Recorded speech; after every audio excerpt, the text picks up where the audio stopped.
नहीं देखिए, घुसपैठिए का बांग्लादेश से आ रहे हैं, उसका मतलब हमारा सिक्योरिटी सिस्टम प्रॉब्लम है। उन लोग तो बॉर्डर से आ रहे होंगे ना, ऐसा थोड़ी है कि उन लोग हवाई जहाज से उड़ के आ रहे हैं या पैराशूट से आ रहे हैं।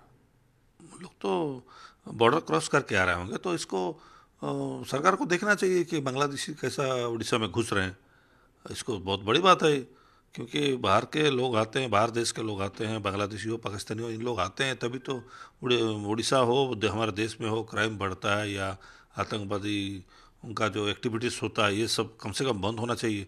और अच्छी तरह से स्ट्रिक्टली बॉर्डर सिक्योरिटी फोर्स जो है वो स्ट्रिक्टली जगना चाहिए। क्या ऐसा प्रॉब्लम आ रहा है, इसके ऊपर सरकार को तो ध्यान देना बहुत जरूरी है।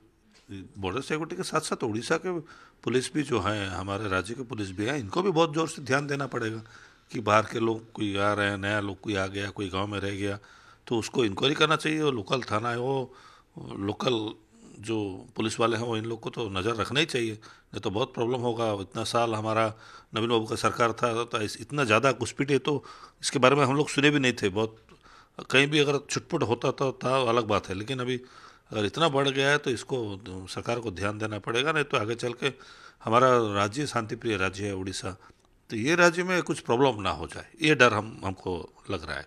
कोस्टल सिक्योरिटी टाइट करना चाहिए जैसे। बिल्कुल टाइट करना चाहिए। स्पेशल कोस्टल एरिया है हमारा, तो बहुत बड़ा एरिया है कोस्टल का।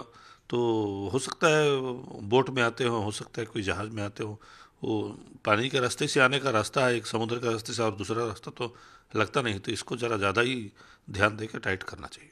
आगे पार्लियामेंट है, आप इस बात को उठाएंगे और अदर कुछ इशू उठाएंगे? बहुत से इश्यूज हैं राज्य के स्वास्थ्य के बारे में, और हम लोग तो हर वक्त उठाते आ रहे हैं। तो इस बार भी हमारा उड़ीसा के लिए जो भी ज़रूरत है, उड़ीसा के लिए जो डिमांड है, हम लोग उठाएंगे और हमारा डिमांड रखेंगे। भले ही हमारा यहाँ राज्य में सरकार ना हो, लेकिन हम लोग डिमांड पक्का रखेंगे और उड़ीसा का स्वास्थ्य के बारे में ही बोलेंगे। तो बहुत सी जगह में प्रॉब्लम है उड़ीसा में, काफ़ी खास करके महिला लोगों के ऊपर भी काफ़ी अत्याचार हो रहा है, बहुत से प्रॉब्लम हो रहा है, टेक्निकल प्रॉब्लम्स बहुत है।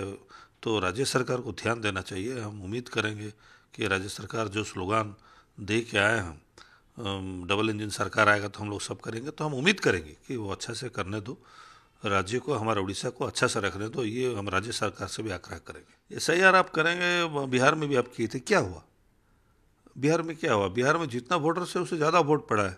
ऐसा क्या होता है? ये तो असंभव बात है, बड़ा अजीब लग रहा है। ऐसे यार होने से बराबर होना चाहिए, अब एक लिमिटेशन का अंदर होना चाहिए। वो हद से ज़्यादा वोट पड़ रहा है।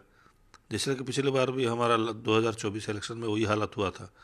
हमारे उड़ीसा के मुख्यमंत्री के सीट में जितना वोटर है उससे ज़्यादा 30-40 हज़ार वोटर ज़्यादा आ गए थे, वोट दे चुके हैं। तो जो वोटर नहीं थे तो वोटर दिए कहाँ से वोट? ये होता है सबसे बड़ी बात। तो ये बात को लेके हम लोग तो इलेक्शन कमीशन के पास गए थे, बहुत सा मुद्दा उठाए थे, जिसमें अमर पटनायक जी उसका खोजबीन करके उसका डाटा कलेक्शन किए थे। तो आज के सिचुएशन में वो तो बीजेपी में चले गए, तो अब होगा क्या फिर? इस तरह का बात हो रहा है, तो ये नहीं होना चाहिए। देश का संविधान के मुताबिक सब चीज़ होना चाहिए, और देश के लोगों का जो हक है, देश का जो अधिकार है, अधिकार को छीनना नहीं चाहिए।